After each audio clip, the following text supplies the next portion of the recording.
अस्सलाम वालेकुम। कैसे हैं आप सब?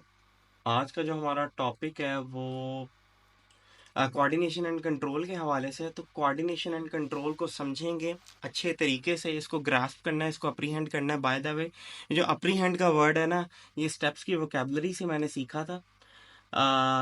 इसको लाजमी सीख, इसका मतलब है ग्रास्प करना। ठीक है, तो कोऑर्डिनेशन एंड कंट्रोल।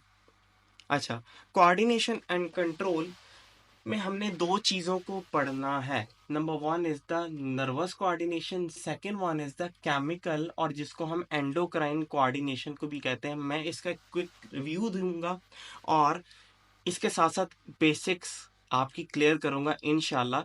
तो वीडियो को ज़रा तहम्मुल से और प्यार से देखना है और अच्छे तरीके से एक एक बात को समझना है। तो नर्वस कोऑर्डिनेशन में कौन कौन इन्वॉल्व है, सबसे पहले तो ये जानना जरूरी है। तो सबसे पहले तो भाई हमारे न्यूरॉन्स आ जाते हैं। और न्यूरॉन्स क्या है? बेसिकली एक तरह के सेल्स हैं, ठीक है, जो नर्वस सिस्टम बना रहे हैं। और न्यूरॉन्स कितनी तरह के होते हैं, तो जल्दी से बताइए मुझे। न्यूरॉन्स होते हैं भाई, इसको मैं जरा कलर चेंज कर लूँ। न्यूरॉन्स तीन तरह के होते हैं। One are the sensory neuron, second one कौन से होते हैं? बेसिकली एसोसिएटिव न्यूरॉन, जिनको हम इंटर न्यूरॉन्स भी कहते हैं। और थर्ड पे हमारे पास आ जाते हैं भाई मोटर न्यूरॉन्स।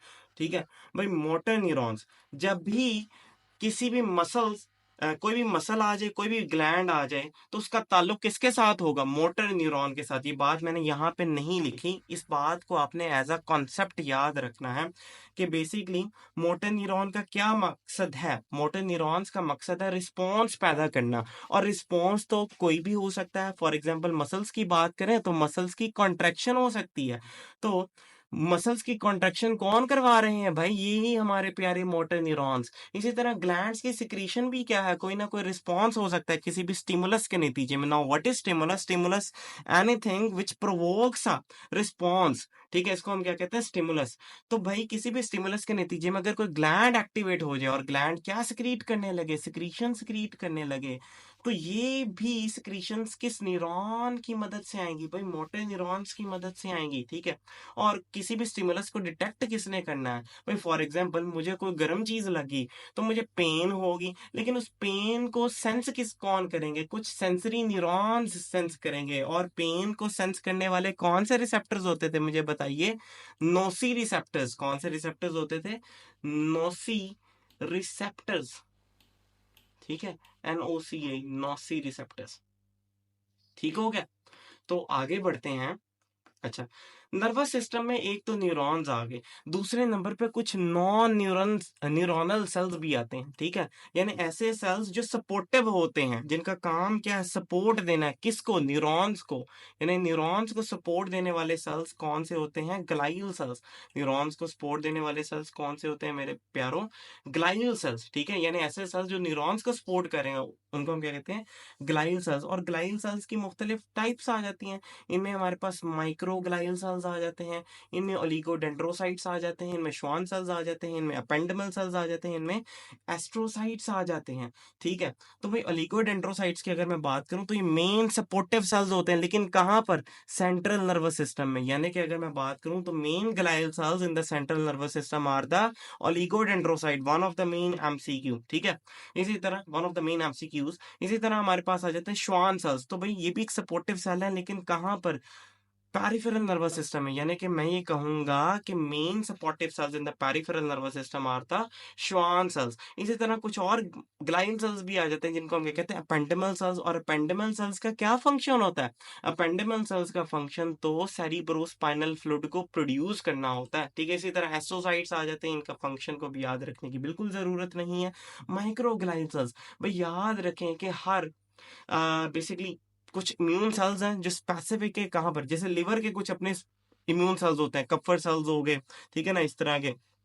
इसी तरह ईटो सेल्स हो गए, ये लिवर के कुछ सेल्स हैं जो क्या है, उसको इम्यूनिटी प्रोवाइड करते हैं। इसी तरह सेंट्रल नर्वस सिस्टम में भी या हम कह सकते हैं नर्वस कोऑर्डिनेशन में भी या नर्वस सिस्टम में भी कुछ इम्यून सेल्स होते हैं। और इम्यून सेल्स को क्या कहा जाता है भाई? Microglial cells. Microglial cells immunity in the nervous system is provided by the microglial cells which are nothing but the non neuronal cells। जो क्या होते हैं, नॉन न्यूरोनल सेल्स होते हैं, यानी कि न्यूरॉन्स नहीं है बल्कि न्यूरॉन्स को सपोर्ट करने वाले सेल्स हैं। ठीक है, इसके बाद हम चलते हैं भाई केमिकल और एंडोक्राइन कोऑर्डिनेशन की तरफ। तो केमिकल और एंडोक्राइन कोऑर्डिनेशन भाई नाम से जाहिर है एंडोक्राइन ग्लैंड्स इन्वॉल्व होने वाले हैं। और एंडोक्राइन ग्लैंड्स क्या सिक्रीट करते हैं, एंडोक्राइन ग्लैंड्स तो हार्मोन्स को सिक्रीट करते हैं। तो जो हार्मोन्स होंगे, हार्मोन्स बेसिकली क्या है, they are nothing but the organic compounds, they are nothing but the chemicals, but they can be of different chemical nature.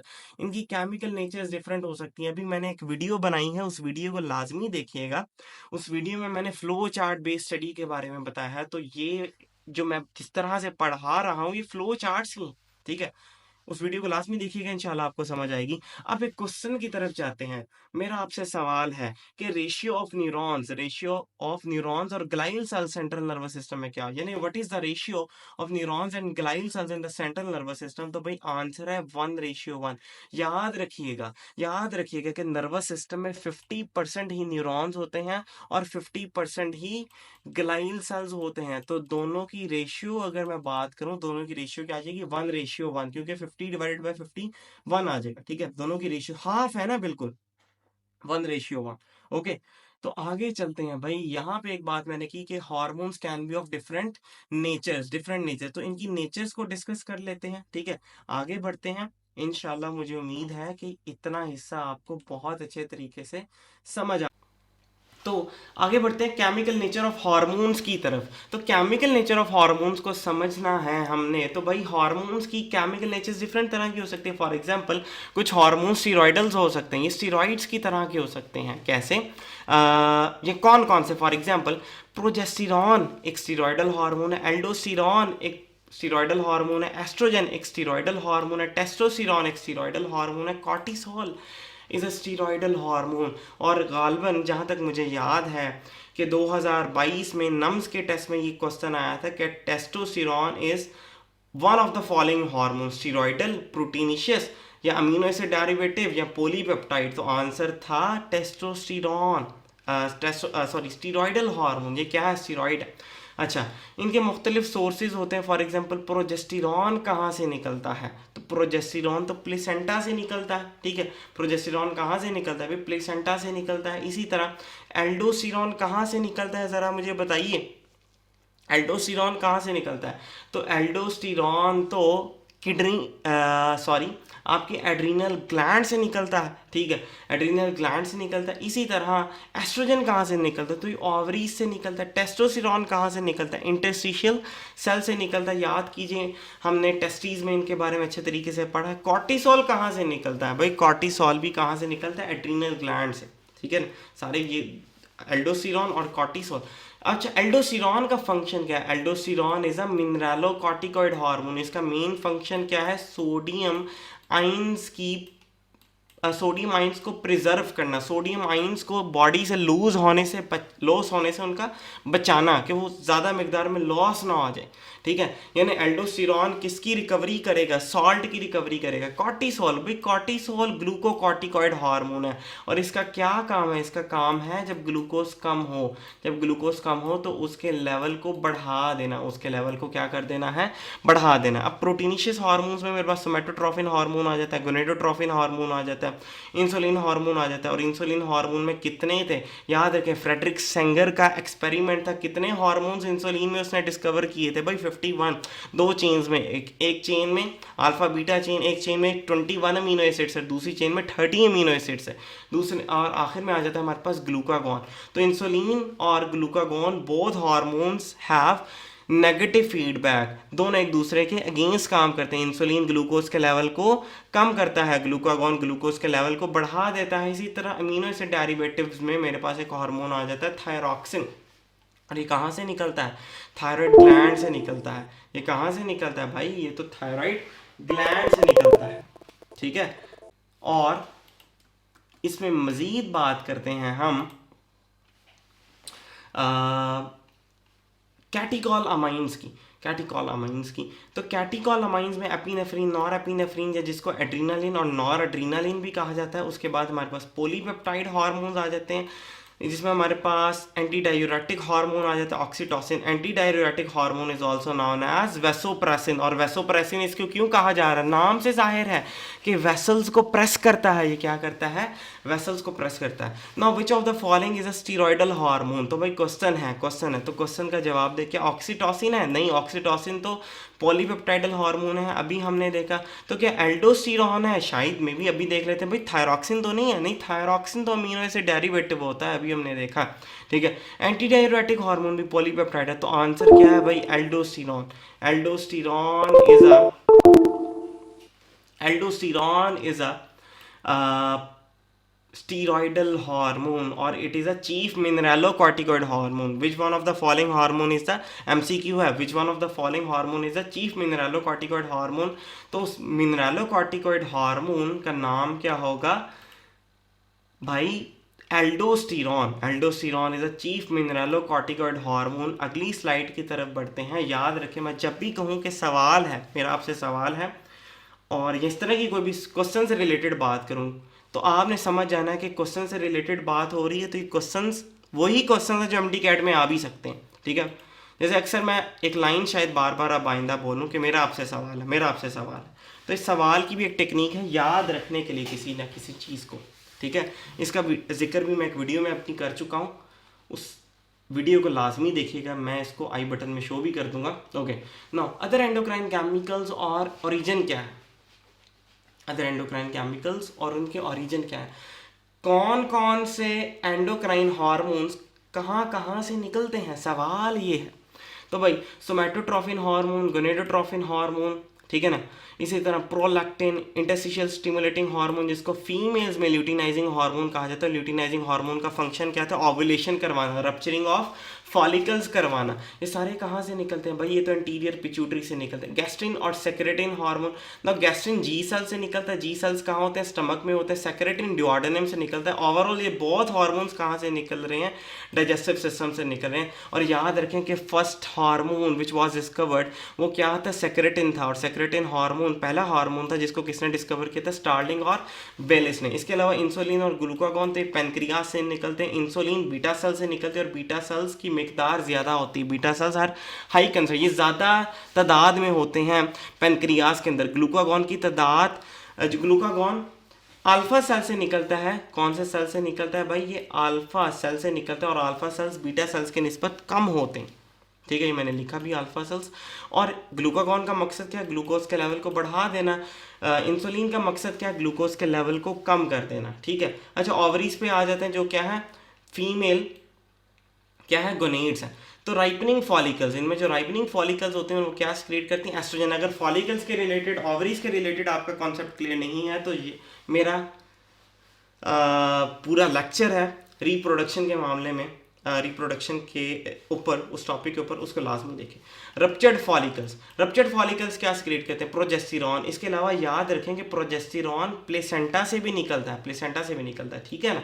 तो आगे चलते हैं भाई ऑक्सीटोसिन की तरफ और वेसोप्रेसिन या एंटी डायरेटिक हार्मोन की तरफ। ये पोस्टीरियर पिट्यूटरी से निकलता है। मेरा आपसे सवाल है, सवाल मतलब एमडी कैड में आ सकता है, ठीक। मेरा आपसे सवाल है कि क्या ऑक्सीटोसिन और वेसोप्रेसिन का पोस्टीरियर पिट्यूटरी ग्लैंड में पैदा होते हैं, तो जवाब है नहीं। ये पैदा कहाँ पे होते हैं, हाइपोथैलेमस। और hypothalamus is also known as major coordinating centre of the body, ठीक है। ये रिलीज कहाँ से होते हैं, पोस्टीरियर पिट्यूटरी। पैदा बनते कहाँ पे है, प्रोड्यूस कहाँ पे हो रहे हैं, हाइपोथैलेमस में। रिलीज कहाँ से हो रहे हैं, पोस्टीरियर पिट्यूटरी। इसी तरह आ जाता है एंटी नेट्री यूरेटिक पेप्टाइड, ठीक है। तो ये हार्ट से निकलता है। हार्ट की भी एक एंडोक्राइन प्रॉपर्टी होती है जिसके नतीजे में एक हार्मोन सिक्रीट करता है और उस हार्मोन को हम क्या कहते हैं, एएनपी, एंटी नेट्री यूरेटिक पेप्टाइड। इसी तरह किडनी से भी कुछ हार्मोन्स निकलते हैं, उनको हम कहते हैं भाई रेनिन। और रेनिन का काम क्या भाई, बीपी को रेज करना, इतना बढ़ा देना कि नॉर्मल हो जाए, यानी कम बीपी को इतना बढ़ा देना कि वो नॉर्मल हो जाए। कैसे बढ़ाएंगे, इंशाल्लाह अगर आप में से स्टूडेंट्स, मेरी दुआ है कि आप जाएं, आप एमबीबीएस में जाएंगे तो उसमें आप फिजियोलॉजी को पढ़ेंगे और फिजियोलॉजी में आप इसका पूरा मैकेनिज्म पढ़ेंगे कि कैसे किडनी रेनिन से रिलीज होता है, कैसे लिवर से एक प्रोटीन रिलीज होती है, कैसे फिर बीपी को बढ़ा दिया जाता है, कैसे वाजो कंस्ट्रिक्शन की जाती है। अभी आपका इससे कोई कंसर्न नहीं है, ठीक है, तो बार बार कह रहा हूँ इन फ्लो चार्ट्स को आपने अच्छे तरीके से याद करना है। ये पूरा निचोड़ है, ये पूरा क्या है, निचोड़ है, पूरे इस चैप्टर का क्रक्स है जो मैं आपको बताऊंगा। इंशाल्लाह मैं आपको बताऊंगा इस पूरी वीडियो में कि कैसे एक नर्व इम्पल्स प्रोड्यूस हो रही, कैसे नर्वस कोऑर्डिनेशन हो रही। इंशाल्लाह हमने जुड़े रहना है एक दूसरे के साथ और समझना है। अच्छा, एक और ग्लैंड आ जाता है भाई थाइमस। तो थाइमस भाई मेन ग्लैंड है और इसका काम बेसिकली इम्यूनिटी में मेन काम क्या है, इसका maturation of T cell, T lymphocytes को मैच्योर कहाँ किया जाता है भाई, थाइमस में। और थाइमस बेसिकली एक हार्मोन भी सिक्रीट करते हैं, थाइमोसिन। थाइमस ग्लैंड से एक हार्मोन सिक्रीट होता है, इसको हम थाइमोसिन। पाइनियल ग्लैंड भाई, पाइनियल ग्लैंड से मेलाटोनिन सिक्रीट होता है। मेलाटोनिन आपकी स्लीपिंग हार्मोन होता है। ये आपका क्या होता है, स्लीपिंग हार्मोन होता है। और स्लीपिंग हार्मोन बेसिकली स्लीप क्या है, सर्काडियन रिदम है। हर वो रिदम है जो एक स्पेसिफिक टाइम इंटरवल के बाद रिपीट होता है, उसको हम क्या कहते हैं, उसको हम कहते हैं सर्काडियन रिदम। तो नींद के भी कुछ रिदम्स हैं, नींद भी एक 24 आवर्स के बाद अपने साइकिल को रिपीट करती है। तो बेसिकली ये भी क्या हो गई, ये भी एक सर्काडियन रिदम है। और सर्काडियन रिदम, इस सर्काडियन रिदम को कौन कंट्रोल कर रहा है, मेलाटोनिन हार्मोन। और मेलाटोनिन कहाँ से आ रहा है, पाइनियल ग्लैंड से। पाइनियल ग्लैंड की लोकेशन क्या होती है इसको बाद में देखेंगे। बहरहाल आगे बढ़ने से पहले मेरा आपसे एक और सवाल है, which of the following hormones have the receptors in the cytoplasm. बहुत से हार्मोन्स के रिसेप्टर्स कहाँ पर होते हैं, सेल मेम्ब्रेन पे होते हैं। लेकिन ऐसे बहुत से हार्मोन्स हैं जिनके रिसेप्टर्स सेल साइटोप्लाज्म के अंदर भी होते हैं। जैसे फॉर एग्जांपल इसमें मेरे पास स्टीरॉइड्स आ जाते हैं, ठीक है ना, अमीनो एसिड, सॉरी कौन कौन से हार्मोन्स आ जाते हैं, आ नहीं जाते, सॉरी ये तो ऑप्शंस हैं, मैं गलती करके। तो कौन कौन से ऐसे हार्मोन्स हैं जिनके जो रिसेप्टर्स हैं वो साइटोप्लाज्म में हो गए, सेल मेम्ब्रेन पर नहीं होंगे। तो क्या, मेरा आपसे एक सवाल है, लॉजिक से सोचना है हमने, प्लाज्मा मेम्ब्रेन किससे बनी भाई, लिपिड से बनी। लिपिड्स बहुत ज़्यादा है, तो हर वो चीज़, ये देखें हमने एक रूल पढ़ा हुआ है कि डिजॉल्व लाइक डिजॉल्व, ये वाला रूल, कि यानी पोलर चीज़ों में डिजॉल्व हो जाएंगी, नॉन पोलर में डिजॉल्व हो जाएंगी। तो यानी सेम कैटेगरी की चीज़ें सेम कैटेगरी में डिजॉल्व हो सकते हैं, एक दूसरे को इजीली क्रॉस कर सकती हैं।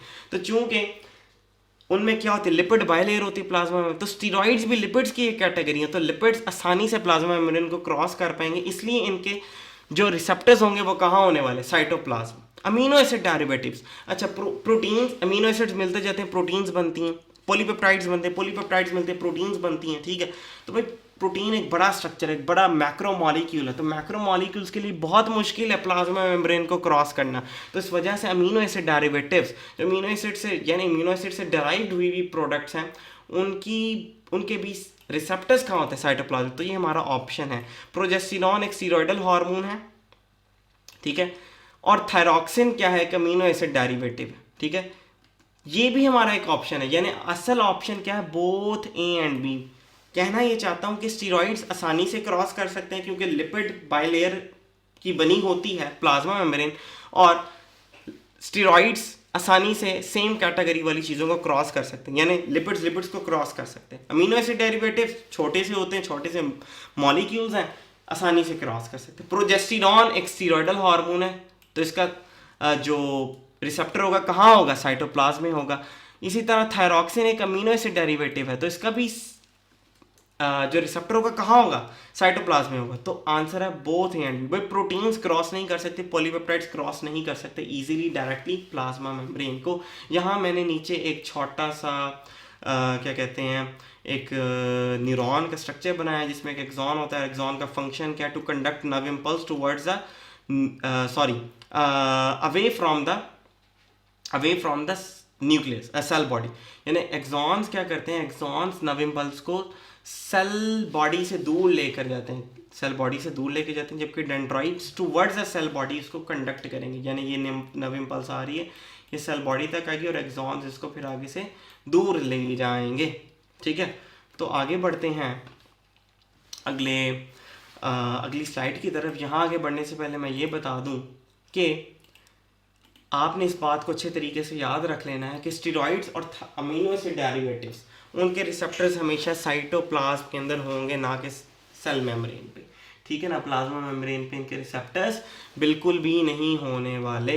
तो आगे बढ़ने से पहले मैं एक सवाल करूंगा आपसे, और ये सवाल मैं अपने सैट से सीख कर आया था। मैं पीजीसी का एक स्टूडेंट था और वहाँ पे सैट सेल्फ असेसमेंट टेस्ट में ये क्वेश्चन आया था कि total number of the components in the response. Response क्या है? स्टिमुलस के खिलाफ कोई भी लाए अमल, कोई भी एक्टिविटी। फॉर एग्जांपल मुझे कुछ गर्म चीज़ लगी, मैंने किसी गर्म ऑब्जेक्ट को छू लिया तो मैं फ़ौरन से अपना हाथ पीछे करूँगा, ये एक रिस्पॉन्स है। वो गर्माइश क्या थी? एक स्टिमुलस था।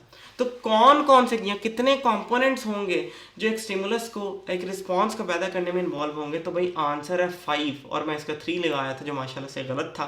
तो सबसे पहले तो रिसेप्टर्स, फॉर एग्जांपल मैंने किसी हॉट ऑब्जेक्ट को छू लिया है तो भाई इस हॉट सेंसेशन को रिसेप्टर्स सेंस करेंगे।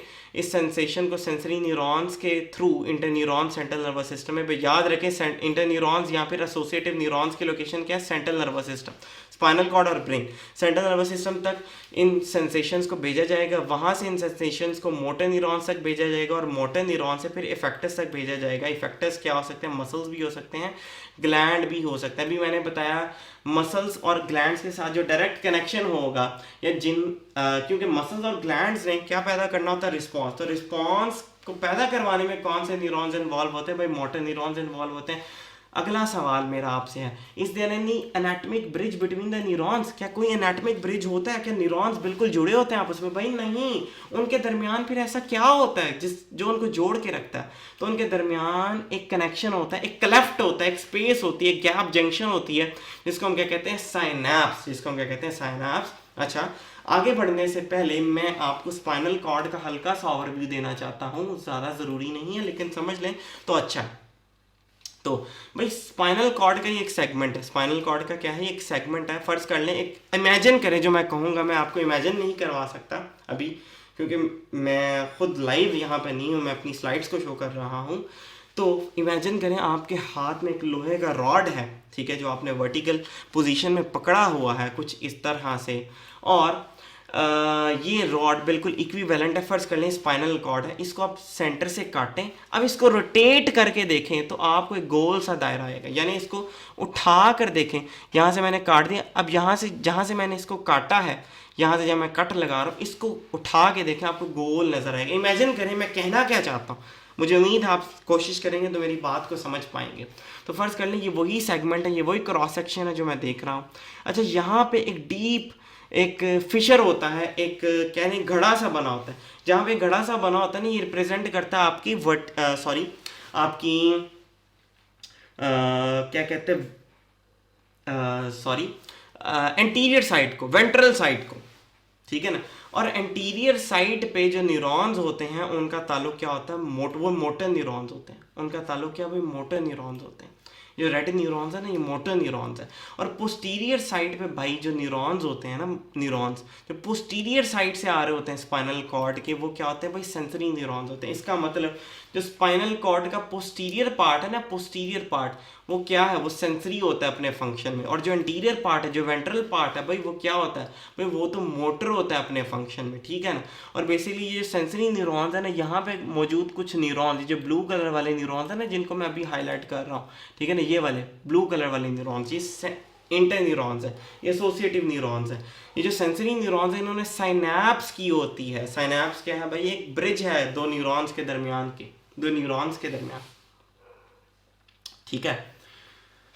और फिर इन एसोसिएटिव न्यूरॉन्स ने आगे मोटर न्यूरॉन्स या फिर वेंट्रल साइड में पाए जाने वाले न्यूरॉन्स के साथ साइनैप्स की होती है। यानी सिंपल इज दैट कि posterior side, dorsal side of the spinal cord, ये लाइन से पिछले वाला हिस्सा, ये वाला हिस्सा डोर्सल साइड है, ये सारी सेंसरी होगी अपने फंक्शन में, इसने मुख्तलिफ सेंसेशंस को सेंस करना है। और अगली साइड ने किस में इन्वॉल्व है? बेसिकली अगली साइड किस में इन्वॉल्व होगी?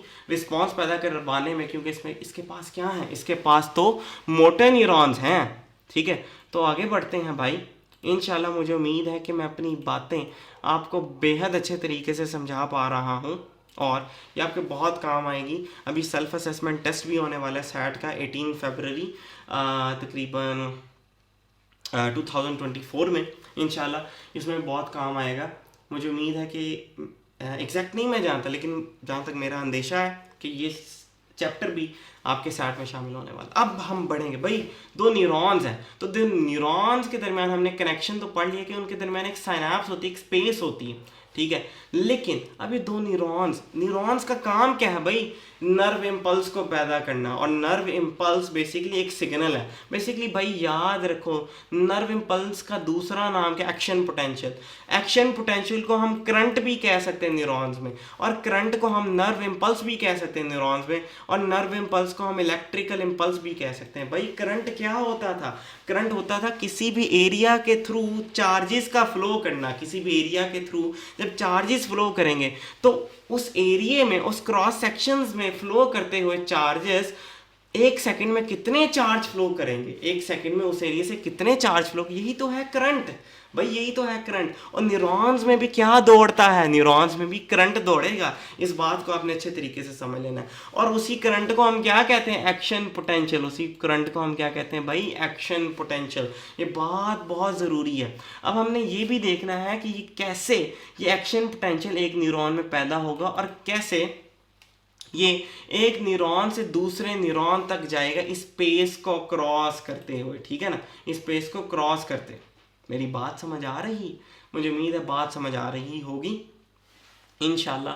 मुझे उम्मीद है मैं अपनी बात आपको समझा सकूंगा। अच्छा, आपने कुछ आगे बढ़ने से पहले इस ग्राफ को हम बाद में समझते हैं। ये एक्शन पोटेंशियल का ग्राफ है, ठीक है ना, ये किसका ग्राफ है? कैसे नर्व इम्पल्स, कैसे इलेक्ट्रिकल इम्पल्स पैदा होगी।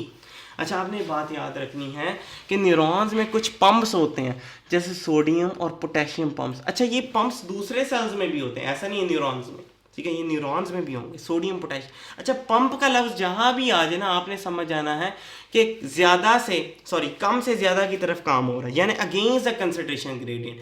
यानी जैसे मोटर को भी अक्सर हम क्या कहते हैं? पंप कहते हैं, क्योंकि वो नीचे से ज़मीन से पानी को निकाल के ऊपर टैंकी में स्टोर कर देती, यानी कम से कम हाइट से ज़्यादा हाइट की तरफ जाया जा रहा है। और जब भी कम से ज़्यादा की तरफ बात होती है तो एनर्जी को कंज्यूम किया जाता है, एनर्जी को यूटिलाइज किया जाता है। इसका मतलब पंप्स ऐसी चीज़ होते हैं जो एटीपी, क्योंकि बॉडी में तो मेन सोर्स ऑफ एनर्जी क्या है भाई? हमारे पास एटीपी, तो एटीपी को क्या किया जाएगा? इस्तेमाल किया जाएगा। तो सोडियम पोटेशियम पंप्स एटीपी को क्या करने वाले हैं? इस्तेमाल करने वाले हैं। और ये कहाँ होते हैं? न्यूरॉन्स में होते हैं, दूसरे सेल्स में भी होते हैं लाइक अदर सेल्स। और इनका काम क्या है भाई? ये सोडियम को और पोटेशियम को पंप करेंगे उनके कंसंट्रेशन ग्रेडियंट के खिलाफ, यानी जहाँ सोडियम कम होगा वहाँ से ज़्यादा की तरफ भेजा जाएगा, जहाँ पोटेशियम कम होगा उसको वहाँ से ज़्यादा की तरफ भेजा जाएगा, ठीक है। तो इस ग्राफ को हम समझते हैं। अच्छा, आपने मेम्ब्रेन पोटेंशियल या एक्शन पोटेंशियल में कुछ बातें याद रख लेनी है, ठीक है ना। उसमें सबसे 5 पॉइंट्स को आपने बताना है, ठीक है ना। सबसे पहले तो आपने रेस्टिंग मेम्ब्रेन पोटेंशियल को बताना है। यहाँ पे मैंने लिखा नहीं है, ये जो नंबर 1 है ना, ये रिप्रेजेंट कर रहा है रेस्टिंग मेम्ब्रेन पोटेंशियल को। नंबर 2 प्रेजेंट कर रहा है डीपोलराइजेशन, ठीक है। नंबर 3 किसको रिप्रेजेंट करता है? ओपनिंग ऑफ पोटेशियम गेट्स को, पोटेशियम गेट्स की ओपनिंग को। नंबर 4 किसको रिप्रेजेंट कर रहा है? प्रोसेस ऑफ द रीपोलराइजेशन को। नंबर 5 किसको रिप्रेजेंट कर रहा है भाई? हाइपर पोलराइजेशन वगैरह को, ठीक है ना, जो गढ़ा नीचे से आ रहा है। बहरहाल अभी हम इसको आगे देखते हैं, ठीक है, आगे चलते हैं।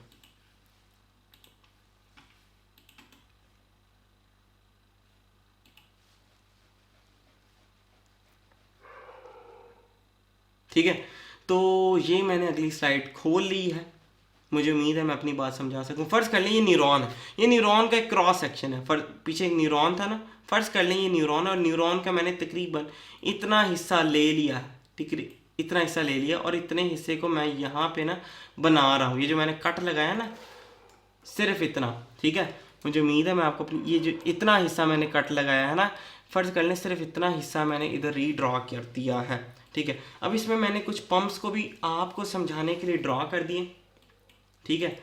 तो ये देखें, फर्ज करें ये सोडियम पोटेशियम पंप। अब सोडियम पोटेशियम पंप का क्या काम है भाई? अभी का बताया कि सोडियम पोटेशियम पंप ने क्या करना है भाई? पंप का काम है कम से ज़्यादा की तरफ पंप करना। अच्छा, तो सोडियम को बेसिकली ये पंप करता है बाहर की तरफ। क्यों? क्योंकि बाहर सोडियम ज़्यादा है, और बाहर सोडियम की तादाद कितनी होती है इसको भी अभी हम देखेंगे। ये एक MCQ है, और ये बलूचिस्तान से मैंने आपको बता रहा हूँ, बलूचिस्तान से उठाया।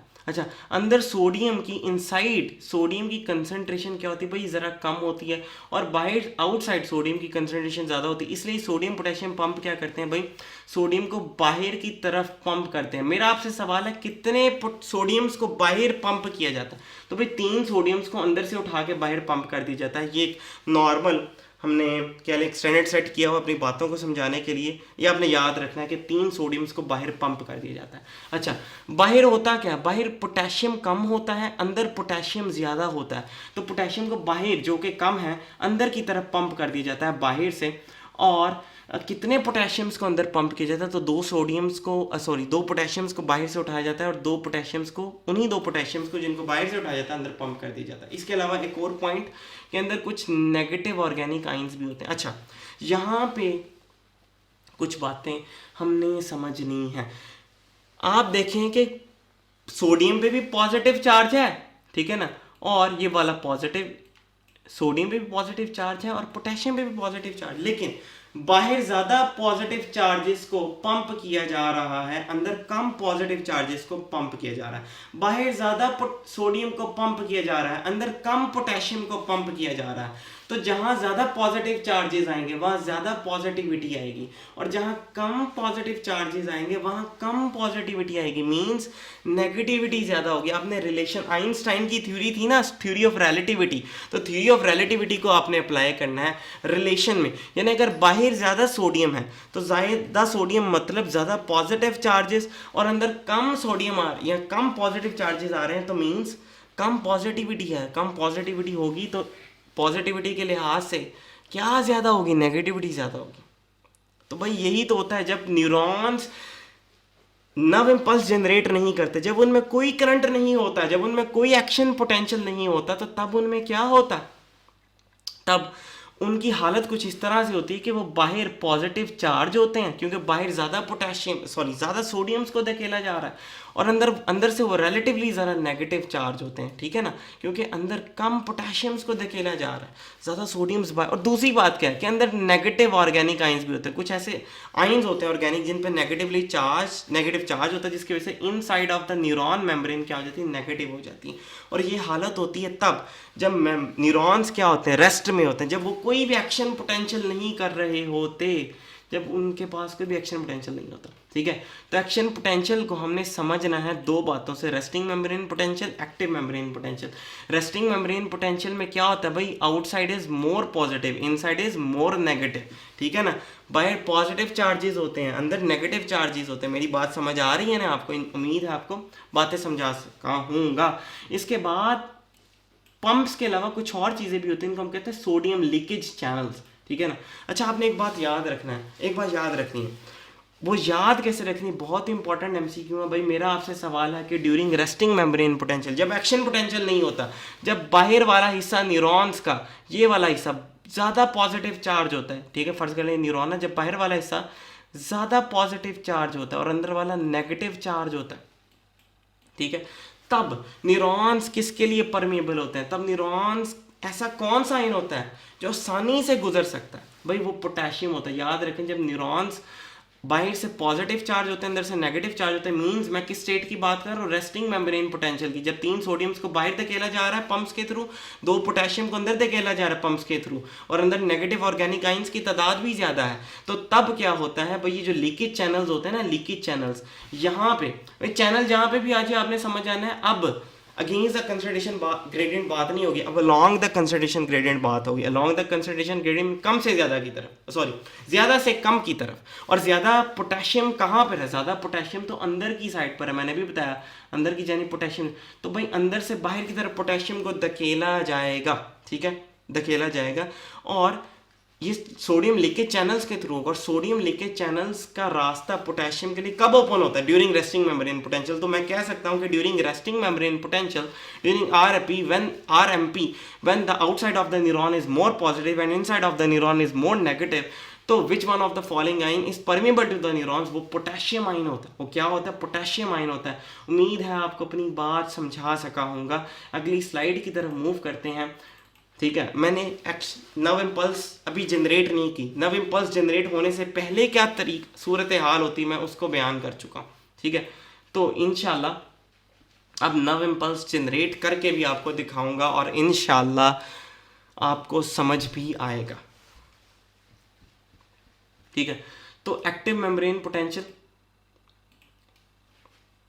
एक्टिव मेम्ब्रेन पोटेंशियल की तरफ चलते हैं भाई। एक्टिव मेम्ब्रेन पोटेंशियल, अभी मैंने बताया भाई न्यूरॉन्स का काम क्या है, रिस्पॉन्स, स्टिमुलस को डिटेक्ट करना और फिर रिस्पॉन्स पैदा करना। तो भाई stimulus anything which provokes a response, जो रिस्पॉन्स पैदा करने पर मजबूर करते हैं। अच्छा, आगे बढ़ने से पहले कुछ बातों को हमने समझना है भाई। सबसे पहले तो हमने एक टर्म को समझना, पोटेंशियल।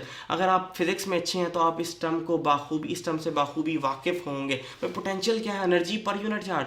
पोटेंशियल कुछ भी नहीं है, एक चार्ज के पास कितनी एनर्जी है उसको हम क्या कहते हैं, एनर्जी, उसको हम क्या कहते हैं, पोटेंशियल। और करंट कैसे फ्लो करता है, करंट तो एक जगह से दूसरी जगह पे तभी फ्लो करता है जब उन दो पॉइंट्स के दरमियान पोटेंशियल डिफरेंस हो, एनर्जी का डिफरेंस हो। समझ आ रही है मेरी बात? तो अब हमने दो बातें समझनी है, एक तो है थ्रेशोल्ड पोटेंशियल, दूसरा क्या है, सब थ्रेशोल्ड पोटेंशियल। भाई थ्रेशोल्ड पोटेंशियल क्या है, वो मिनिमम पोटेंशियल, वो एनर्जी पर यूनिट चार्ज जो चाहिए किसी भी नव इम्पल्स को जनरेट करने के लिए, इलेक्ट्रिकल करंट को जनरेट करने के लिए, current in the neurons generate करने के लिए। और एक होता है सब थ्रेशोल्ड पोटेंशियल, भाई वो पोटेंशियल जिस, यानी ऐसी एनर्जी, ऐसी एनर्जी जो एक खास मतलूबा या मकसूद पोटेंशियल से नीचे है, तब कोई नव इम्पल्स जनरेट नहीं होगी। फॉर एग्जांपल, इस बात को मैं आगे एक्सप्लेन करूंगा कि सब थ्रेशोल्ड, अभी आपने याद रखना है कि नव इम्पल्स को जनरेट करने के लिए एक खास थ्रेशोल्ड पोटेंशियल चाहिए। और अगर वो थ्रेशोल्ड पोटेंशियल अचीव नहीं होता या उससे कम पोटेंशियल अचीव होता है तो ऐसे पोटेंशियल को क्या कहते हैं, सब थ्रेशोल्ड पोटेंशियल। अभी मैं आपको अपनी बातों से समझाऊंगा। अच्छा, रेस्टिंग मेम्ब्रेन पोटेंशियल, अब बात समझ आ गई कि रेस्टिंग मेम्ब्रेन पोटेंशियल अभी एक ऐसी स्टेट थी, अभी मैंने बताया कि जिसमें आउटसाइड ऑफ द न्यूरॉन ज़्यादा पॉजिटिव होती है, inside of the neuron more negative होती हैं, अंदर ऑर्गेनिक आइंस भी होते हैं और सोडियम लीकेज चैनल से, पोटेशियम लीकेज चैनल से, माजरत अगर मैं सोडियम पोटेशियम में कोई गड़बड़ कर जाऊँ तो वो जल्दबाजी में होगा या मेरी कोताही की वजह से होगा, लेकिन कोशिश करूंगा अल्लाह के फजलो करम से ना हो। ठीक है ना? तो आगे बढ़ते हैं कि रेस्टिंग मेम्ब्रेन पोटेंशियल वो पोटेंशियल यानी वो एनर्जी, ऐसी स्टेट न्यूरॉन्स की कि जब करंट ट्रैवल नहीं कर सकता, करंट ट्रैवल नहीं कर सकता, एक्शन पोटेंशियल ट्रैवल नहीं कर सकता, और वो तकरीबन कितना होता है, -70 मिली वोल्ट। ये माइनस में होता है। ये माइनस में क्यों होता है, इसका जवाब अभी नहीं दूंगा, इसका जवाब इंशाल्लाह आपको किसी और वीडियो में दूंगा। अभी आपने इसको याद रखना। ठीक है, इलेक्ट्रिकल करंट के बारे में बता दी, क्या होता है, मोशन ऑफ चार्जेस होते हैं बस। अच्छा, एक इम्पॉर्टेंट बात बताइए, मैंने उर्दू में लिखा इंग्लिश में, मतलब तर्ज उर्दू की। अगर किसी तरह इन चार्जेस सोडियम पोटेशियम को कंसंट्रेशन ग्रेडियंट के लॉन्ग मूव करवा दीजिए तो करंट पैदा हो जाएगा। यानी अगर हमने न्यूरॉन्स में करंट पैदा करवाना है तो पहले तो पंप क्या कर रहे थे, against the concentration gradient sodium और पोटेशियम को पंप कर रहे थे। यानी पोटेशियम को अंदर की तरफ पंप किया जा रहा था, हालांकि वो अंदर पहले ही ज़्यादा है। सोडियम को बाहर की तरफ पंप किया जा रहा है, हालांकि वो बाहर पहले ही ज़्यादा। लेकिन अगर इनको उल्टी डायरेक्शन में इनको मूव करवा दीजिए तो ऐसी हालत में क्या पैदा हो जाएगा, करंट। यानी कि मैं ये कहना चाह रहा हूँ कि सोडियम बाहर ज़्यादा है, अगर उसको अंदर की तरफ मूव करवा दीजिए ज़्यादा से कम की तरफ तो करंट पैदा हो जाएगा। पोटेशियम अंदर ज़्यादा है, इसको बाहर की तरफ मूव करवा दीजिए कम, ज़्यादा से कम की तरफ, तो करंट पैदा हो जाएगा। यानी अगर चार्जेस को along the concentration gradient move करवा दिया जाए तो करंट पैदा हो जाएगा। अब एक सवाल है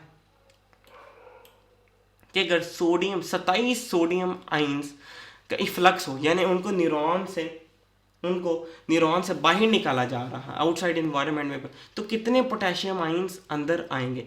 तो यहाँ पे हमने क्या निकाला, यूनिटी मेथड। ये मुझे याद है कि 23 मार्च 2022 को स्टार्स ने जोहर टाउन लाहौर में एक टेस्ट कंडक्ट करवाया था और उसमें क्वेश्चन आया था, और मेरे हिसाब से कॉन्सेप्ट को ग्रास्प करने के लिए, अप्रीहेंड करने के लिए बड़ा ही इंपॉर्टेंट क्वेश्चन है। हम जानते हैं कि 3 सोडियम्स को बाहर धकेला जाता है रेस्टिंग मेम्ब्रेन पोटेंशियल में और 2 पोटेशियम्स को अंदर धकेला जाता है, यानी रेशियो क्या है, 3:2।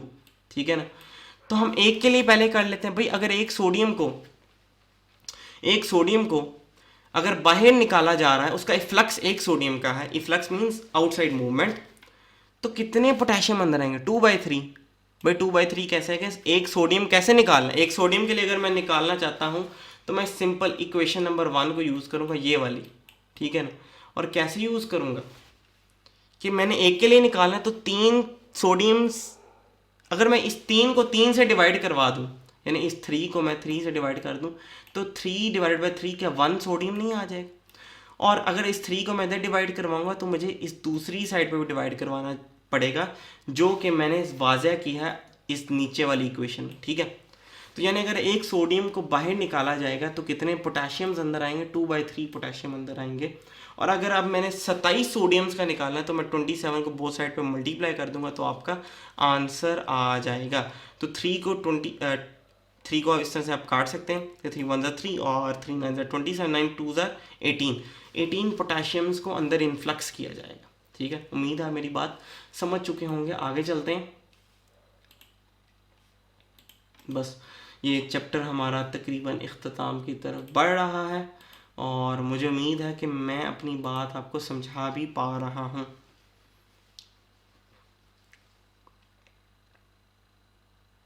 अच्छा, बलूचिस्तान से कुछ आम बातें मैंने उठाई हैं।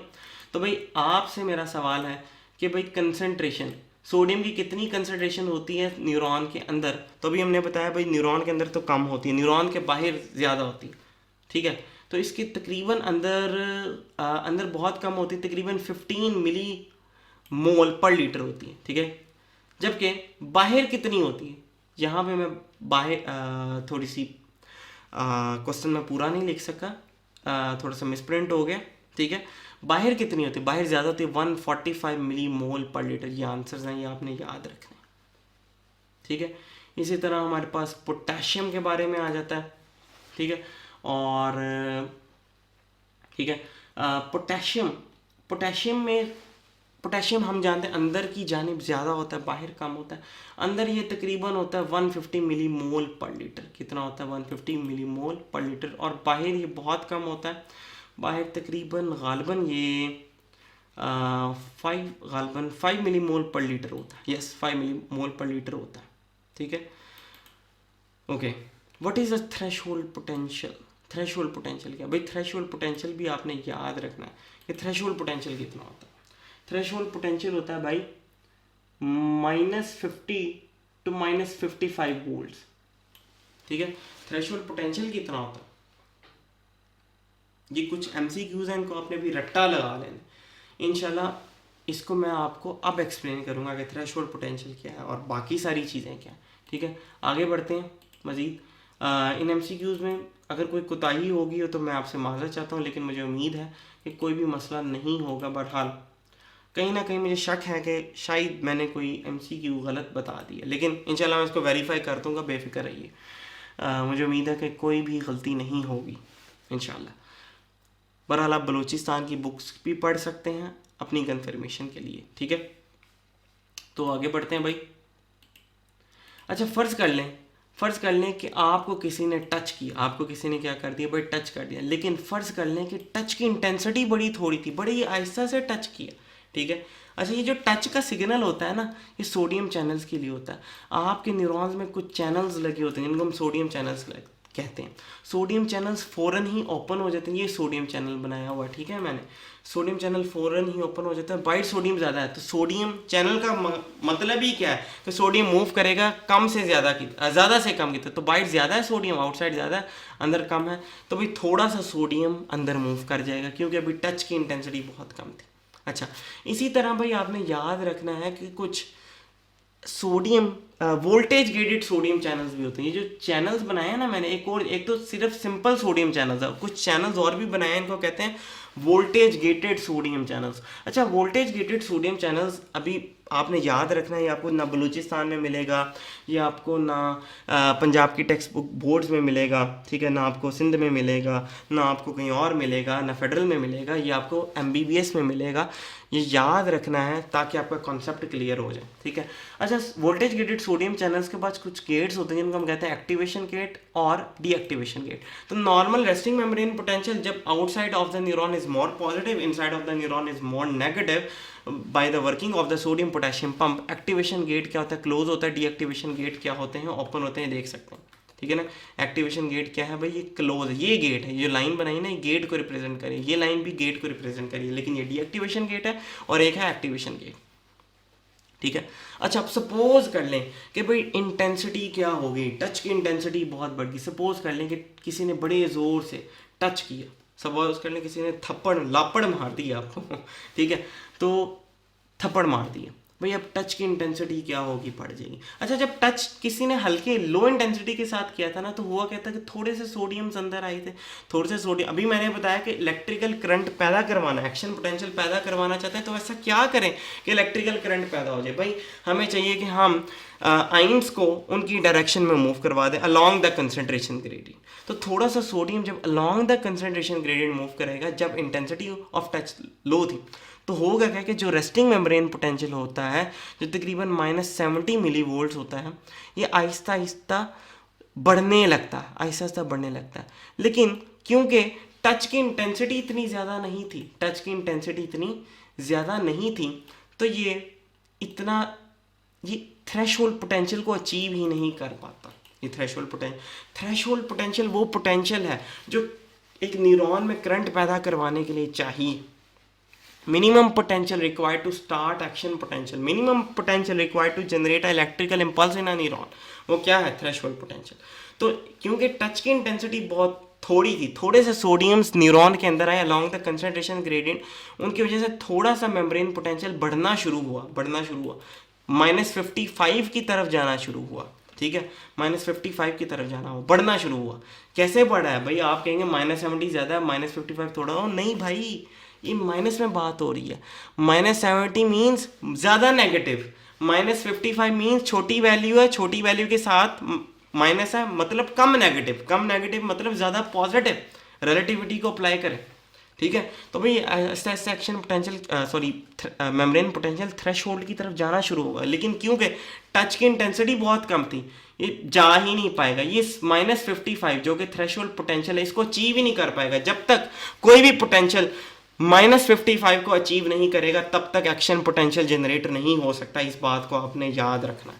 अच्छा, फर्ज करें टच की इंटेंसिटी बढ़ा दी, भाई टच की इंटेंसिटी से क्या होगा, टच की इंटेंसिटी बढ़ाने से क्या होगा कि भाई ज़्यादा, पहले थोड़ी सी अमाउंट आएगी, अब ज़्यादा अमाउंट आएगी सोडियम की। ये सोडियम्स की अमाउंट जब ज़्यादा आएगी, भाई एक सिग्नल होगा किसके लिए, इन वोल्टेज गेटेड, इनको क्या कहते हैं, आगे मैंने इनका नाम लिखा होगा, यहाँ नहीं लिख रहा, वोल्टेज गेटेड सोडियम चैनल, जिनमें एक्टिवेशन गेट और डीएक्टिवेशन गेट्स होते हैं, इनके लिए एक सिग्नल होगा, ये खुल जाए बड़ी तेज़ी से। इनके एक्टिवेशन गेट क्या हो जाएगा, ओपन हो जाएगा, इनका एक्टिवेशन गेट कुछ यहाँ पर आ जाएगा, जिसकी वजह से भाई ज़्यादा से ज़्यादा सोडियम अंदर की तरफ आएगा। जितना सोडियम अंदर की तरफ आएगा, उतना मेम्ब्रेन पोटेंशियल चेंज होगा, जितना मेम्ब्रेन पोटेंशियल चेंज होगा, उतना ही वो थ्रेशोल्ड पोटेंशियल की तरफ बढ़ेगा। और जब ये -55 अचीव कर लेगा, इस लाइन को अचीव कर लेगा, तो फौरन से एक करंट पैदा हो जाएगा, और हम कहेंगे कि मेम्ब्रेन कहाँ चली जाएगी, डीपोलराइजेशन की तरफ। मेम्ब्रेन डीपोलराइजेशन क्या, पोलैरिटी लूज हो गई। पहले बाहर ज़्यादा पॉजिटिव चार्जेस है, अब अंदर ज़्यादा पॉजिटिव हो जाएंगे। अब inside of the neuron more positive हो जाएगी, और outside of the neuron more negative हो जाएगा। यही तो है एक्शन पोटेंशियल। अभी तो बताया था कि भाई करंट है, एक्शन पोटेंशियल करंट है, और करंट पैदा करवाने के लिए न्यूरॉन्स में कहाँ बात क्या है कि आइंस को along the concentration gradient move करवा दिया जाए। तो जैसे जैसे ठीक है, 1 मिनट, जैसे जैसे आपके सोडियम ज़्यादा आते जाएंगे, भाई एक्शन पोटेंशियल पैदा होता है। मेम्ब्रेन पोटेंशियल किसकी तरफ बढ़ेगा, ये जो मेम्ब्रेन पोटेंशियल है ना, ये थ्रेशोल्ड पोटेंशियल की तरफ बढ़ेगा। ये -55 को अचीव करेगा। जैसे ही इसको अचीव करेगा, भाई डीपोलराइजेशन हो जाएगी। डीपोलराइजेशन में रिवर्स हो जाएगी पोलैरिटी। पहले बाहर पॉजिटिव थे, अब अंदर ज़्यादा पॉजिटिव हो जाएगा, अब अंदर चार्जेस ज़्यादा पॉजिटिव हो जाएंगे, और बाहर ज़्यादा नेगेटिव चार्जेस आ जाएंगे, ठीक है। तो आगे बढ़ते हैं भाई, आगे बढ़ते हैं। इंशाल्लाह मुझे उम्मीद है कि आपको ये बातें बहुत अच्छे तरीके से समझा पा रहा हूँ मैं, ठीक है, MCQs के साथ। तो अगली स्लाइड की तरफ बढ़ते हैं। भाई अगली ये वही बातें जो मैंने अभी बताया कि भाई फ़र्ज़ कर लें टच की इंटेंसिटी किसी ने बहुत ज़ोर से टच किया तो वोल्टेज गेटेड चैनल्स क्या हो जाएंगे, ओपन हो जाएंगे एक्सप्लोसिवली, और इनके वोल्टेज गेटेड चैनल जो एक्टिवेशन गेट है वो ओपन हो जाएंगे, सोडियम अंदर आता जाएगा, ठीक है ना। और पोटेशियम, अच्छा सोडियम अंदर आता जाएगा। अभी इस वाले हिस्से को हम बाद में डिस्कस करते हैं, जिसकी वजह से क्या होगा, मेम्ब्रेन पोटेंशियल थ्रेशोल्ड पोटेंशियल को अचीव करेगा, डीपोलराइजेशन हो जाएगी। यानी कि पहले वोल्टेज गेटेड सोडियम चैनल्स की हालत कुछ यूं थी, डीएक्टिवेशन गेट क्लोज था, सॉरी एक्टिवेशन गेट क्लोज था, डीएक्टिवेशन गेट ओपन था, ये ठीक है। बाद में डीएक्टिवेशन गेट भी ओपन रहा और एक्टिवेशन गेट तो ओपन ही हो गया, ठीक है। उसके बाद जब तकरीबन 50 मिली वोल्ट्स हमें 50 मिली वोल्ट्स में मेम्ब्रेन पोटेंशियल पहुंचा तो क्या हुआ कि भाई इसको हम पोटेशियम गेट्स ओपन हो गए, पोटेशियम गेट्स क्या हो गए, ओपन हो गए। और पोटेशियम गेट चैनल जहां पे भी आ जाए, इसका मतलब गेट ने ट्रांसपोर्ट करवानी है अलोंग द कंसंट्रेशन ग्रेडियंट। तो चूंकि पोटेशियम अंदर ज़्यादा होते हैं, ये जैसे ही 50 मिली वोल्ट्स का पोटेंशियल अचीव होगा, पोटेशियम बाहर मूव करना शुरू कर देंगे। कैसे? पोटेशियम गेट्स की वजह से, क्योंकि पोटेशियम गेट्स ओपन हो जाते हैं 50 मिली वोल्ट्स पे। हम कह सकते हैं कि 50 मिली वोल्ट्स की अचीवमेंट एक सिग्नल होती है पोटेशियम गेट्स के लिए कि वो ओपन हो जाए और पोटेशियम अंदर से बाहर की तरफ, ज़्यादा से कम की तरफ मूव करने लग जाए। और इस 50 मिली वोल्ट्स के पोटेंशियल जब पोटेशियम गेट्स ओपन होते हैं, इसको हम स्पाइक पोटेंशियल भी कहते हैं, ठीक है ना। इसको हम क्या कहते हैं भाई, स्पाइक पोटेंशियल भी कहते हैं, ठीक है। अच्छा, स्पाइक पोटेंशियल की खास बात क्या है कि स्पाइक पोटेंशियल में डीएक्टिवेशन गेट क्लोज हो जाते हैं। स्पाइक पोटेंशियल में डीएक्टिवेशन गेट किसके, वोल्टेज गेटेड सोडियम चैनल। यानी कि जब 50 मिली वोल्ट्स का पोटेंशियल अचीव होगा तो ये जो गेट है ना, ये नीचे को जो लटक रहा है डीएक्टिवेशन, ये क्लोज हो जाएगा, ये कुछ यहाँ पर आ जाएगा, ठीक है। समझा पा रहा हूँ अपनी बात। तो जब ये यहाँ पर आ जाएगा, जब ये क्लोज हो जाएगा, तो बाहर से सोडियम अंदर नहीं आ पाएगा, सोडियम अंदर नहीं आ पाएगा, ठीक है ना। तो at spike potential sodium permeability decreases. मेरी बात समझ आ रही? जब डीएक्टिवेशन गेट, ये वाला गेट ही क्लोज हो गया, तो बाहर से सोडियम अंदर नहीं आ पाएगा, सोडियम अंदर नहीं आ पाएगा, तो हम कहेंगे कि सोडियम की परमेबिलिटी आहिस्ता आहिस्ता क्या हो गई है, डिक्रीज हो गया। अच्छा, अब चूंकि हम बात कर रहे थे रिवर्सल ऑफ पोलर, डीपोलराइजेशन हो गई थी, ये था ना ग्राफ, कुछ ऐसे था ये। तो यहाँ पे पहले तो पोलर रेस्टिंग मेम्ब्रेन पोटेंशियल था, बाद में ये लाइन किसको रिप्रेजेंट करी, after achieving the threshold potential जब डीपोलराइजेशन हो गई, तो डीपोलराइजेशन में सोडियम्स अंदर की तरफ मूव करके, तो most of the sodiums are influx, अंदर की तरफ आ गए। तो inside of the neuron becomes more positive and outside of the neuron becomes more negative. अब इनसाइड ऑफ द न्यूरॉन क्या होने वाले हैं भाई, पॉजिटिव होने वाला है, ठीक है ना, जबकि outside of the neuron more negative. अल्हम्दुलिल्लाह, मुझे उम्मीद है आप मेरी बात समझ पाए होंगे। आगे बढ़ते हैं।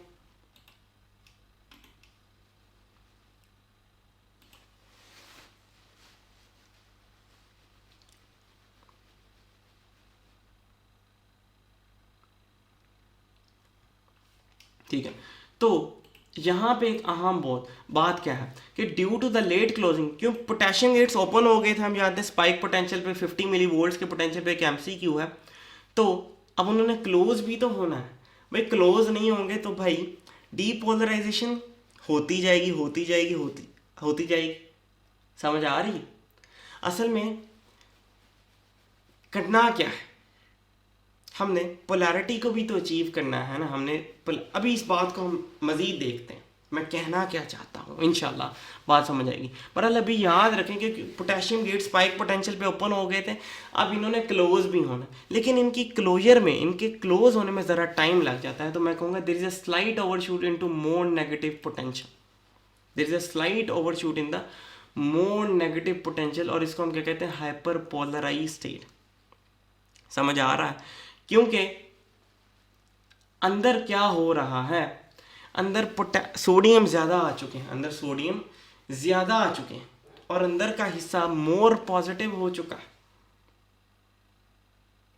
अंदर का हिस्सा क्या हो चुका है, ज़्यादा पॉजिटिव हो चुका है, ठीक है।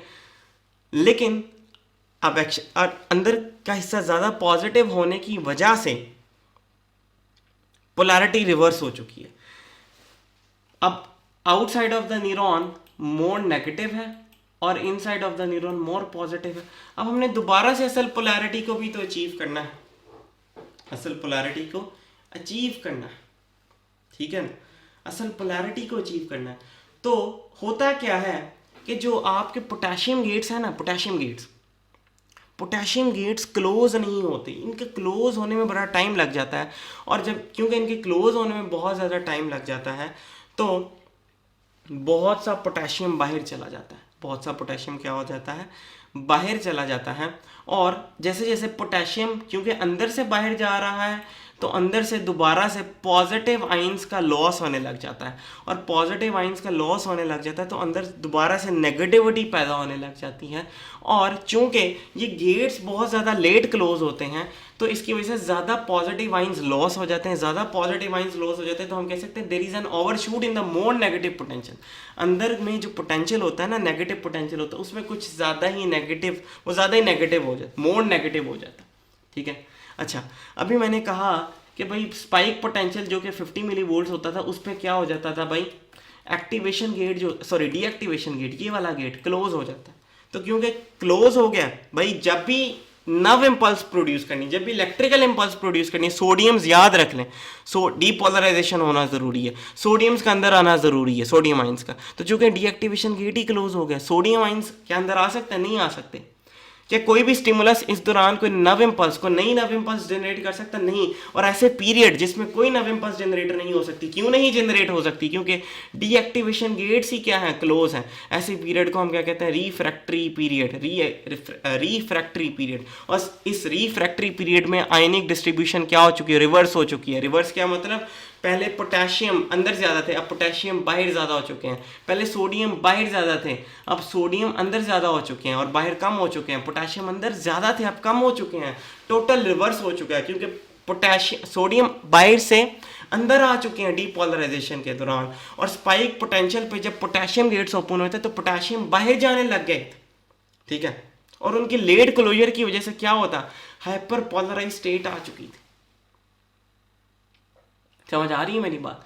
तो ions involve in the release, मैं कहना क्या चाह रहा हूं कि पहले ये देखें, पहले क्या था, पहले रेस्टिंग मेम्ब्रेन पोटेंशियल था, फिर जैसे ही थ्रेशोल्ड पोटेंशियल या टच की इंटेंसिटी इतनी बढ़ी कि थ्रेशोल्ड पोटेंशियल अचीव हो गया, थ्रेशोल्ड पोटेंशियल अचीव हुआ तो जैसे ही थ्रेशोल्ड पोटेंशियल अचीव हो डीपोलराइजेशन होगी। डीपोलराइजेशन जैसे ही हुई तो सोडियम गेट्स ओपन हो गए, सोडियम गेट्स ओपन हो गए, sodium sorry potassium gates open हो गए, पोटेशियम बाहर जाने लग गया, पोटेशियम बाहर ज़्यादा होने लग गया, अंदर कम होने लग गया। सोडियम अंदर आ चुका था, अंदर ज़्यादा हो गया, बाहर कम हो गया, ठीक है। और पोटेशियम गेट्स क्योंकि ओपन हो चुके हैं तो पोटेशियम बाहर लूज होता जा रहा है। इनका क्लोजर बहुत लेट होता है, जिसकी वजह से ज़रा there is slight overshoot in the negative potential. यानी पहले रेस्टिंग मेम्ब्रेन पोटेंशियल -70 था, अब थोड़ा ज़्यादा हो जाएगा, अब तकरीबन -80 -85 तक आ जाएगा, ठीक है ना। मेरी बात समझ आ रही, -85 तक आ जाए। ये वाला पॉइंट -85 को रिप्रेजेंट कर रहा है। पिछले डायग्राम में कोशिश करते हैं एक बार दोबारा दिखा दो, समझ आ रही। तो आइन involve in the release of the okay. अच्छा, फर्ज कर लें यही वो नव इम्पल्स है जो यहाँ आती जा रही है, तो जैसे ही यहाँ पर पहुँचेगी फाइनल हिस्से में, एक्सॉन पे पहुंच गए फॉर एग्जांपल, अब आगे दूसरे न्यूरॉन तक कैसे जाना, आगे तो स्पेस आ गए, साइनेप्टिक क्लेफ्ट आ गए, कैसे लेके जाएं, तो भाई आगे जाएंगे न्यूरोट्रांसमीटर्स के थ्रू। होता क्या है कि भाई न्यूरोट्रांसमीटर्स को रिलीज किया जाता है, न्यूरोट्रांसमीटर्स केमिकल्स और न्यूरोट्रांसमीटर्स कुछ साइनेप्टिक वेसिकल्स में, कुछ छोटी छोटी थैलियों में पैक होते हैं, ठीक है ना, इनको रिलीज किया जाता है। ये दूसरे न्यूरॉन पे मौजूद अपने ये रेड कलर रिसेप्टर को शो कर रहा है, रिसेप्टर के साथ बाइंड करता है, और उस जैसे ही रिसेप्टर्स के साथ न्यूरोट्रांसमीटर्स बाइंड होते हैं तो दूसरे वाले न्यूरॉन में वोल्टेज गेटेड सोडियम चैनल्स के जो एक्टिवेशन गेट होते हैं वो ओपन हो जाते हैं, सोडियम बाहर से अंदर की तरफ आता है और फिर वैसे ही नव इम्पल्स, इलेक्ट्रिकल इम्पल्स जनरेट हो जाती है। एक important point, one of the main MCQs क्या है कि आइन involve in the release of the neurotransmitter, anti stands for neurotransmitter calcium. तो कैल्शियम पे डबल +2 चार्ज होता है, ठीक है ना। इसी तरह न्यूरोट्रांसमीटर्स के रिलीज के प्रोसेस या किस प्रोसेस से वो रिलीज होता है, एक्सोसाइटोसिस से। कहाँ से रिलीज होता है भाई, एक्सोसाइटोसिस से। आगे बढ़ते हैं, आगे बढ़ने से पहले मैं आपको एक्शन पोटेंशियल क्या एक बार फिर से ग्राफ दिखा दूं, जो बातें मैंने की थी इंशाल्लाह। तो भाई देख लेते हैं, बिस्मिल्लाहिर्रहमानिर्रहीम। देखें पहले न्यूरॉन बिल्कुल रेस्ट पे था, ये लीजिए रेस्ट पे था, रेस्टिंग मेम्ब्रेन पोटेंशियल। भाई जैसे पॉइंट नंबर 2 पे थ्रेशोल्ड पोटेंशियल अचीव हो, डीपोलराइजेशन होगी। डीपोलराइजेशन में क्या हो, सोडियम्स, ये फर्ज करें न्यूरॉन है, सोडियम बाहर ज़्यादा था, भाई सोडियम अंदर मूव कर गया, सोडियम अंदर मूव कर गया। जैसे ही एक्शन पोटेंशियल अपनी पीक पे पहुंचा, इलेक्ट्रिकल करंट ने अपनी पीक को अचीव किया, तब क्या ये पॉइंट नंबर 3 क्या रिप्रेजेंट कर रहा है भाई, पोटेशियम गेट्स क्या हो गए, ओपन हो गए, और पोटेशियम गेट के ओपन होने की वजह से पोटेशियम भाई बाहर मूव करने लग गया। और पोटेशियम जैसे ही बाहर मूव करेगा, तो क्योंकि अभी मैंने बताया टोटल आइंस की जो अरेंजमेंट है ना, जो डिस्ट्रीब्यूशन है वो रिवर्स हो जाएगी। पोटेशियम पहले सोडियम अंदर बाहर ज़्यादा था, अब अंदर ज़्यादा हो चुका होगा, पोटेशियम अंदर ज़्यादा था, बाहर ज़्यादा हो चुका होगा। लेकिन ये जो पोटेशियम गेट्स है ना, ये ज़रा लेट क्लोज होंगे, लेट क्लोज होंगे। तो फॉर एग्जांपल ये -70 को रिप्रेजेंट कर रहा है ना, ये -70 को रिप्रेजेंट कर रहा है, तो तकरीबन लेट क्लोजर की वजह से क्या होगा, मोर नेगेटिविटी आ जाएगी, तकरीबन यहाँ पे आ जाएगा, ये तकरीबन -85। भाई बड़ी वैल्यू के साथ माइनस लगाओगे तो means more negativity, more negative हो जाएगा मेम्ब्रेन पोटेंशियल। और इस स्टेट को हम कहते हैं हाइपर पोलराइज स्टेट। और फिर इस स्टेट के दौरान अभी मैंने बताया कि जो वोल्टेज गेटेड सोडियम चैनल्स हैं, उनमें उनका जो डीएक्टिवेशन गेट होता है वो क्लोज होता है, जिसकी वजह से सोडियम बाहर से अंदर की तरफ मूव नहीं कर सकता। तो इस दौरान आप कुछ भी कर लें, कोई भी नया करंट प्रोड्यूस नहीं हो सकता। ठीक है, तो अल्हम्दुलिल्लाह मुझे उम्मीद है कि मैं अपनी बात आपको समझा सका हूँ। अगली स्लाइड की तरफ बढ़ते हैं और तकरीबन ये चैप्टर ख़त्म होने वाला। मेन आपको मैंने थ्योरी समझा दी है, ठीक है। तो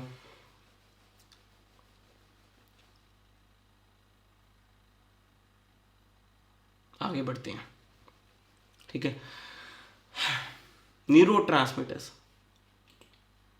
अच्छा न्यूरोट्रांसमीटर्स भाई दो तरह के हो सकते हैं, एक्साइटेटरी भी हो सकते हैं, इनहिबिटरी भी हो सकते हैं। न्यूरोट्रांसमीटर्स वो केमिकल्स हैं जो नर्व इम्पल्स को दूसरे न्यूरॉन्स में पैदा करने में मदद कर रहे हैं। अच्छा, एक्साइटेटरी न्यूरो ट्रांसमीटर्स में एपिनेफ्रीन, नॉरएपिनेफ्रीन, सेरोटोनिन, और सेरोटोनिन को हम क्या कहते हैं, 5 हाइड्रोक्सी ट्रिप्टामिन, ठीक है ना।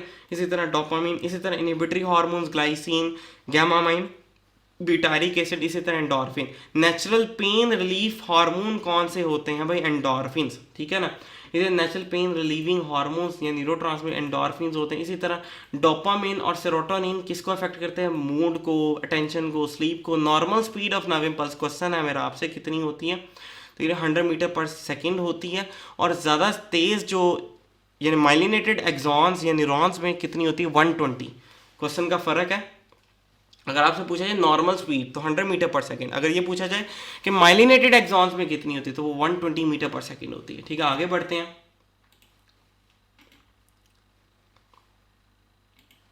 ओके, तो यहाँ पे थोड़ी सी बात करूँगा मैं सेंट्रल नर्वस सिस्टम के बारे में इंशाल्लाह। बाकी आपने प्रैक्टिस करनी है, मुझे नहीं लगता कि इसके अलावा कुछ ज़रूरत पड़ेगी, थोड़ी बहुत ज़रूरत पड़ेगी या कुछ बुक को रीड करने की और थोड़ा बहुत याद करने की। तो ब्रेन पे आ जाते हैं भाई। ब्रेन के कितने हिस्से होते हैं, fore brain, mid brain, hind brain. अच्छा, फोर ब्रेन में फिर 3 हिस्से, थैलेमस, लिम्बिक सिस्टम, सेरिब्रम। अच्छा, लिम्बिक सिस्टम का काम क्या है, लिम्बिक सिस्टम इन्फॉर्मेशन रिसीव करता है थैलेमस से, थैलेमस से इन्फॉर्मेशन लिम्बिक सिस्टम से सेरिब्रम, और cerebrum is the largest portion of the fore brain, ठीक है। Cerebellum is the largest portion of the hind brain, ठीक है ना। हाइंड ब्रेन में 3 चीज़ें, पॉन्स, मेडुला और सेरिबेलम आ जाता है। Okay, one of the main MCQ हम बात करेंगे लिम्बिक सिस्टम में। लिम्बिक सिस्टम में हिपोकैम्पस, हाइपोथैलेमस, एमिगडाला आ जाता है। एमिगडाला के फंक्शंस हैं, हाइपोथैलेमस के फंक्शन, हिपोकैम्पस। हिपोकैम्पस का फंक्शन क्या है भाई, formation of long term memory, यानी लॉन्ग टर्म मेमोरी में जो रोल प्ले करता है वो लिम्बिक सिस्टम का पार्ट प्ले करता है जो हिप्पोकैम्पस होता है। इसी तरह एमिगडाला पे आ जाते हैं। एमिगडाला आलमंड शेप होता है, इसके कुछ फंक्शंस हैं। इसमें इसको आपने याद रखना, PPSFR, PPSFR, P से प्लेयर, दूसरे P से पनिशमेंट, S से सेक्सुअल अराउजल, F से फियर, रेज आ जाते हैं, PPFSR, ठीक है ना, SFR सॉरी, इसके फंक्शंस हैं। इसी तरह हाइपोथैलेमस, तो भाई hypothalamus one of the most important MCQs, ये क्या है भाई, major coordinating centre of the body is the hypothalamus, thermostat of the body is the hypothalamus, osmo regulator of the body is the hypothalamus. इसी तरह oxytocin and vasopressin और anti diuretic hormone are produced in hypothalamus released by the posterior pituitary, शुरू में बता चुका हूं। इसी तरह भाई menstrual cycle is controlled by the hypothalamus, जितनी बातें कर रहा हूं सारे एमसीक्यूज हैं भाई। Sleep wake cycle is controlled by the hypothalamus, ठीक है। इसी तरह मिड ब्रेन आ जाता है भाई। मिड ब्रेन में एक इंपॉर्टेंट बात आ जाती है रेटिकुलर फॉर्मेशन। रेटिकुलर फॉर्मेशन क्या होती है भाई, अभी याद रखें कि बस रेटिकुलर फॉर्मेशन होती क्या होती है, इंशाल्लाह एमबीबीएस में जाएंगे तो ज़रूर पता लगेगा। Reflex movement of the eye is also controlled by the MCQ है मिड ब्रेन, ठीक है ना।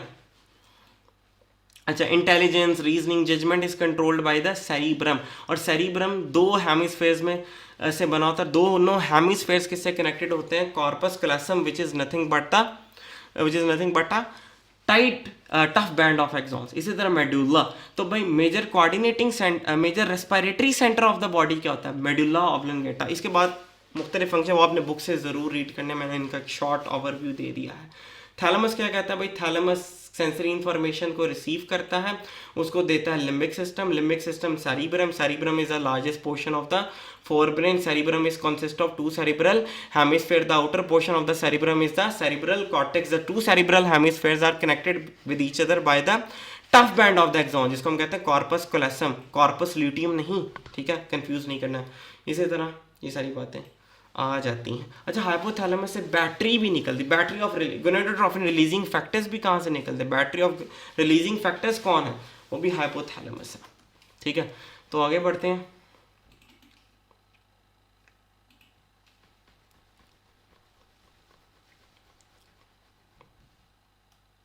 इंशाल्लाह मुझे उम्मीद है कि इससे बेहतर आप समझ नहीं पाएंगे। लास्ट स्लाइड है, मतलब बेसिक पोर्शन से रिलेटेड कुछ और भी वो भी बताता हूँ भाई। कैविटीज़ और ब्रेन के अंदर कुछ कैविटीज़ होते हैं, उनको क्या कहते हैं, वेंट्रिकल्स। कितनी कैविटीज़ होती हैं आपसे सवाल है भाई, 4 कैविटीज़। कौन कौन सी होते हैं, 2 लैटरल वेंट्रिकल्स होते हैं, एक थर्ड होता है, ठीक है, और एक फोर्थ वेंट्रिकल होता है। फोर्थ वेंट्रिकल मेडुला में होता है, थर्ड वेंट्रिकल लिम्बिक सिस्टम और थैलेमस के दरमियान होता है। थैलेमस का भी फंक्शन पर it carries a sensory information to the limbic system carries information towards the cerebrum.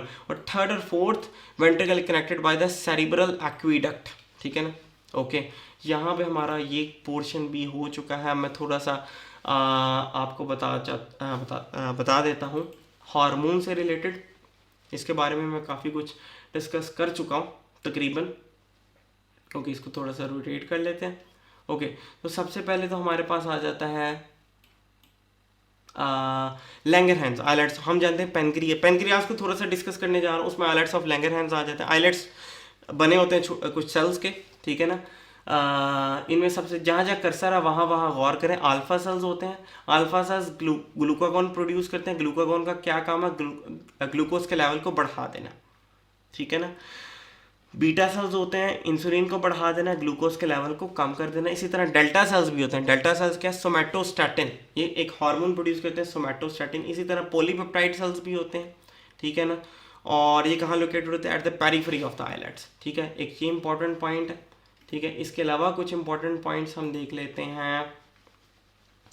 गालबन एक और ग्लैंड है, उसके हवाले से 1 मिनट, इसको थोड़ा सा रोटेट करना पड़ेगा। 1 मिनट, इसको यहाँ दोबारा खोल लेते हैं। ओके,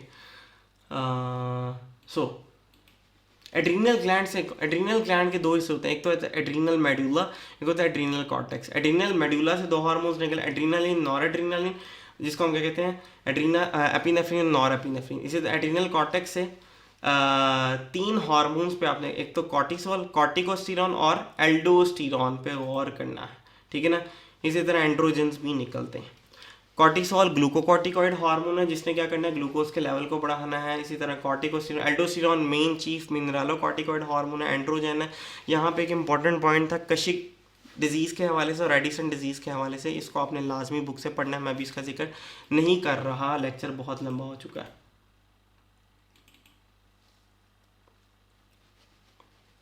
ठीक है ना। इनका बस एक शॉर्ट रिव्यू दिया मैंने, ठीक है। हाइपोथैलेमस अभी बताया भाई, एंटीरियर पिट्यूटरी और hypophyseal. Basically hypothalamus is connected with the anterior pituitary, ठीक है ना। और ये क्या प्रोड्यूस करता है, एंटी डायूरेटिक हार्मोन और oxytocin. Anti diuretic hormone is also known as vasopressin. और रिलीज कहाँ से होते हैं हार्मोन, पैदा हो रहे हैं हाइपोथैलेमस में, रिलीज हो रहे हैं पोस्टीरियर पिट्यूटरी से।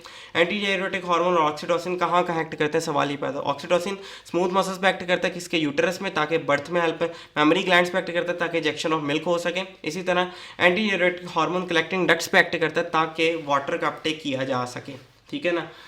आपने काउंटर करंट मल्टीप्लायर मैकेनिज्म था चैप्टर नंबर गालबन जो होम्योस्टेसिस का चैप्टर था सेकेंड ईयर बायोलॉजी में, मुझे चैप्टर नंबर याद नहीं आ रहा, उसको थोड़ा बहुत देख सकते हैं अगर आप मज़ीद कॉन्सेप्ट्स को क्लियर करना चाहते हैं, ठीक है। तो आगे मज़ीद बात करते हैं, ठीक है। आगे हमारे पास पिट्यूटरी ग्लैंड आ जाता है, ये भी पिक्चर थोड़ी सी रोटेट करने वाली है, ठीक है। मैं आपको यहाँ से बता देता हूँ, मेरे कर्सर पे गौर करें, अभी मैं मार्कर वगैरह का इस्तेमाल नहीं कर रहा।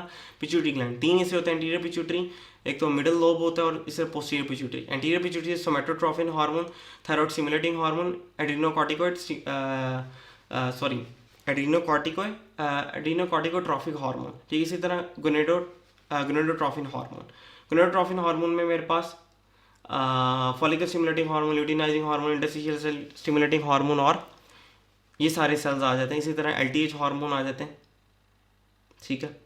और इन सारे हार्मोन्स का, अच्छा एफएसएच, ल्यूटिनाइजिंग हार्मोन, इन सब का क्या होता है, कॉमन रिलीजिंग फैक्टर होता है। इनका क्या होता है, कॉमन रिलीजिंग फैक्टर है। ये सोमेटोट्रोफिन हार्मोन का मैकेनिज्म ऑफ एक्शन देख लेते हैं भाई। ब्लड में रिलीज होता है, सोमैटिक सेल्स पे एक्ट करता है और फिर उनको मल्टीप्लाई करवा देता है, जिसके नतीजे में ग्रोथ होती है। अच्छा, अगर तो सोमेटोट्रोफिन हार्मोन ज़्यादा हो जाए, ठीक है, अर्ली एज में, तो जाइजेंटिज्म हो सकता है, कम हो जाए तो ड्वार्फिज्म हो सकता है। और अगर लेटर लाइफ में आफ्टर एडोलेसेंस ज़्यादा हो जाए तो एक्रोमेगली हो सकती है, characterise by the enlargement of the feets and the hands. इसके थायराइड आ जाते हैं। मेन हार्मोन्स क्या आ जाते हैं भाई, T3, T4 और TSH होता है, थायरॉक्सिन प्रोड्यूस करते हैं। इसी तरह हमारे पास कैल्सिटोनिन प्रोड्यूस करता है। कैल्सिटोनिन क्या करता है, इसने ब्लड में से कैल्शियम के लेवल को कम करना होता है और कैल्शियम को डिपॉजिट करवा देना होता है बॉन्स में। थायरॉक्सिन इसी तरह। अच्छा, हाइपरथायराइडिज्म, हाइपोथायराइड, दो कंडीशंस हमने डिजीज कुछ पैथोलॉजीज को डिस्कस करना है। अगर हाइपरथायराइडिज्म हो जाए, थायरॉक्सिन बढ़ जाए, ठीक है, तो ग्रेव डिजीज हो सकती है। इसके कुछ सिम्टम्स है, एक्सोपैथाल्मिक गोइटर वगैरह, ये चीज़ें आपने कुछ याद करनी है बुक से, ठीक है। इसी तरह हाइपोथायराइडिज्म होता है।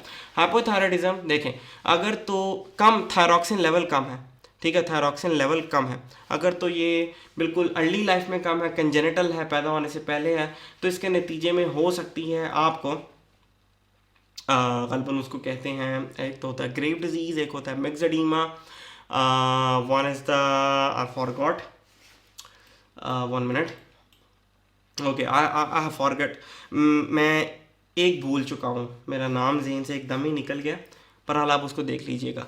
तो हाइपोथायराइडिज्म अगर हो जाए अडल्ट में तो मिक्स्ड एडीमा हो सकता है, ठीक है। अगर हाइपोथायराइडिज्म यानी थायरॉक्सिन की प्रोडक्शन कम होगी अडल्ट लाइफ में, तो मिक्स्ड एडीमा हो सकता है, ठीक है। और सॉरी, यस, याद आ गया, क्रेटिनिज्म। और अगर अर्ली लाइफ में यानी एडोलेसेंस से पहले, ठीक है, थायरॉक्सिन के लेवल्स कम हो जाए तो उसको क्या है, क्रेटिनिज्म। आपने इनके सिम्टम्स और इनको कैसे करेक्टराइज करना है, इनको सीखना है। तो आपसे मुलाकात होगी अगली वीडियो में। मुझे उम्मीद है कि मैं अपनी बातें आपको अच्छे तरीके से समझा पाया हूँ। आपने इनको अच्छे तरीके से पढ़ना है, बुक को रीड करना है, प्रैक्टिस करनी है और उससे जुड़े रहना है। आपसे मुलाकात होगी अगली वीडियो में, तब तक के लिए अल्लाह हाफिज़, अस्सलाम वालेकुम।